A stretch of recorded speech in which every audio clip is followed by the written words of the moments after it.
तुम्ही तुमच्या एफडीजला सेव्हिंग मानता की इन्व्हेस्टमेंट मानता? चला आज जाणून घेऊया आपण या व्हिडिओमध्ये सेव्हिंग वर्सेस इन्व्हेस्टमेंट.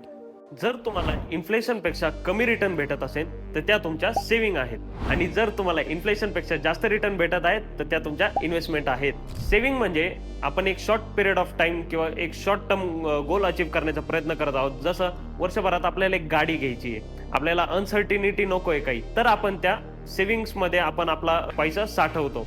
आणि जर आपल्याला एक मोठा गोल अचीव्ह करायचा आहे जो की 2 वर्ष 4 वर्ष किंवा त्याच्यापेक्षा अधिक आहे, जसं की आपल्याला काही नवीन घर घ्यायचं आहे, एक मोठी गाडी घ्यायची 2-3 वर्षांनी, तर आपण एक प्रॉपर इन्व्हेस्टमेंट प्लॅन करून आपण एक प्रॉपर जागे ते पैसे इन्व्हेस्ट करतो. तर सिंपल एक फॉर्म्युला आहे, इन्फ्लेशन पेक्षा जर तुम्हाला कमी रिटर्न भेटत आहे तो फंड तुमचा सेव्हिंग्स मध्ये जातो आणि इन्फ्लेशन पेक्षा तुम्हाला जास्त रिटर्न भेटत आहे तर तो तुमचा जातो इन्व्हेस्टमेंट मध्ये. तर सेव्हिंगचे जर काही आपण कॉमन एक्झाम्पल बघितले तर आपले एफडीज आहेत, सेव्हिंग अकाउंट्स आहेत किंवा लिक्विड फंड्स आहेत. आपण इथं आपले फंड्स आहे तिथं आपण ठेवतो. जर इन्व्हेस्टमेंट बघितलं तर म्युच्युअल फंड्स आहेत, शेअर्स आहेत, प्रॉपर्टीज आहेत किंवा बॉन्ड्स आहेत.